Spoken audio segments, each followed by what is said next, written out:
Sebelum kita lanjut ke fungsi, kita harus tahu dulu nih, apa itu manajemen sumber daya manusia. Manajemen sumber daya manusia merupakan suatu cara yang dibuat untuk mengatur sumber daya atau tenaga kerja yang ada di dalam suatu perusahaan. Nah, berikut merupakan fungsi-fungsi dari manajemen sumber daya manusia. Yang pertama ada perencanaan sumber daya manusia atau HR planning, yaitu menentukan kebutuhan sumber daya manusia dalam organisasi untuk mencapai tujuan tertentu.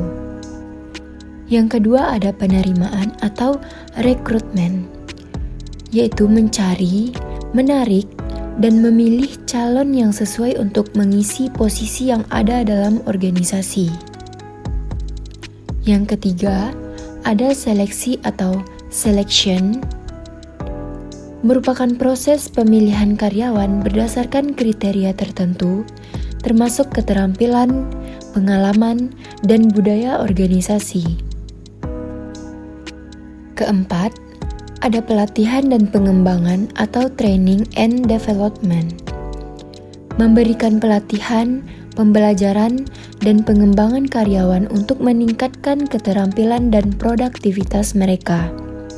Yang kelima ada evaluasi kinerja atau performance appraisal, yaitu menilai kinerja karyawan secara teratur, memberikan umpan balik, dan mengidentifikasi area yang perlu ditingkatkan. Yang keenam ada penggajian dan manfaat atau compensation and benefits, yaitu mengelola gaji, insentif, serta manfaat lainnya untuk memastikan karyawan merasa dihargai dan termotivasi.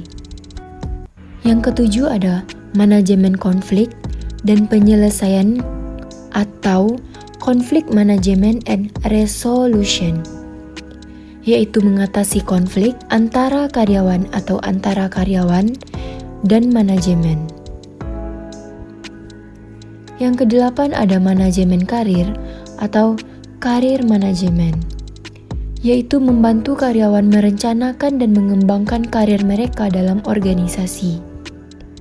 Yang kesembilan ada pengelolaan budaya organisasi atau organizational culture management, yaitu mempertahankan dan mempromosikan budaya organisasi yang mendukung tujuan dan nilai-nilai perusahaan.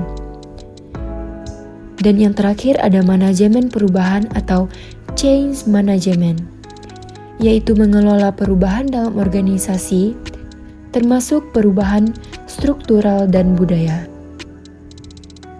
Nah, dari fungsi-fungsi inilah mereka bekerja sama untuk memastikan bahwa organisasi memiliki sumber daya manusia yang berkualitas, termotivasi, dan produktif untuk mencapai tujuan strategis mereka.